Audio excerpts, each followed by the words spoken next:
I grew up on a farm basically, and we did a lot of grew a lot of our own food. We had a ton of animals, trees, apple trees, climbing trees all the time. Living on the side of a mountain, there's a river down in the woods. I mean, pretty much, it was. I mean, if I could do that right now, I would. 4 brothers and 6 sisters. Same 2 parents, everything. What number were you? 8. Number 8. So how was that? Was there? Did you guys get along? A lot of fighting? I mean, you know, there's always a sibling rivalry, but we all got along. We all get along. It's, you know, it's a big family, but we're very tight. Very, very tight. So I played, all soccer, basketball, and softball. And from a young age, too? Elementary to high school. My nickname in soccer was Animal. Just because I just wanted the ball, and it didn't matter what I had to do to get it. So, yeah, I was very competitive, very aggressive even then. I stopped playing sports at 16 to get a job. Actually 15, 16. My first job I was 14, I think, driving an ice cream truck. Got a special license for that. And my desire to have my own money was more than my desire to keep playing sports. I was completely sucked in by it. I was like, holy crap, I didn't know there was anything like that out there. I mean, the UFC had been going on for so long and I'd never even heard of it. And I saw WEC on Channel 32 in Washington, and I was hooked immediately. So I went and found the closest gym and started training. I was like, that's what I want to do. I think because I was working 3 jobs and, you know, just barely scraping by, and saw something that I loved and I knew I could dedicate myself to and do well at it, and it worked out that I did. There's no girl out there that's gonna hurt me any more than, you know, than what I've already been through. So let's do it. I was pretty much. I just wasn't afraid. No, I was smoking, drinking a lot. I mean, MMA really did save me from myself. I was a wreck. I was a mess, and I had to quit smoking. I had to quit drinking, and that was it. It made me become healthier. Go back to the athlete that I knew I was. It made me care more about myself and other people a little bit. At least your teammates? Yes, definitely my teammates. Now, I love my team. They're my second family. Who were you when you were in that cage?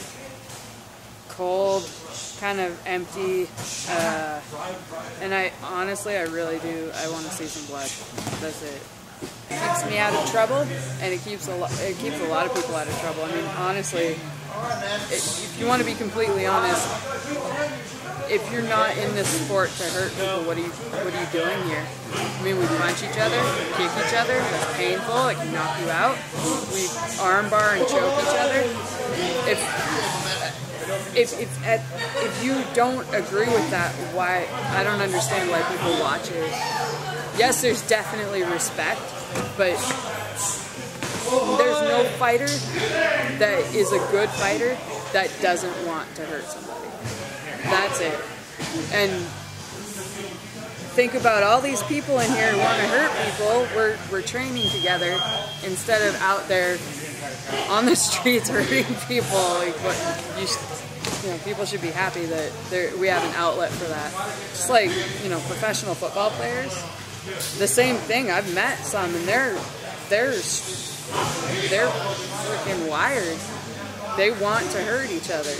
I don't think I have to put on an even better show. I know every girl that fights emotionally, and people like to see that. So just go out and fight the way that I fight. People will want to watch. People like watching girls because you take out, like, guys are really strong and they're very logical, so they fight logically. So sometimes it can get boring, but girls fight emotionally. That's just how we are. So no, I trust that the way that females are is what's going to get us viewers. Where I am now as a person, like, MMA has helped me so much. When I first started training, I didn't care if I woke up the next day. I mean, I was in a really bad place. And for me, I come in here it's almost like I'm fighting to live. This is what keeps me happy. When I'm not in the gym for like weeks at a time, I get extremely emotional.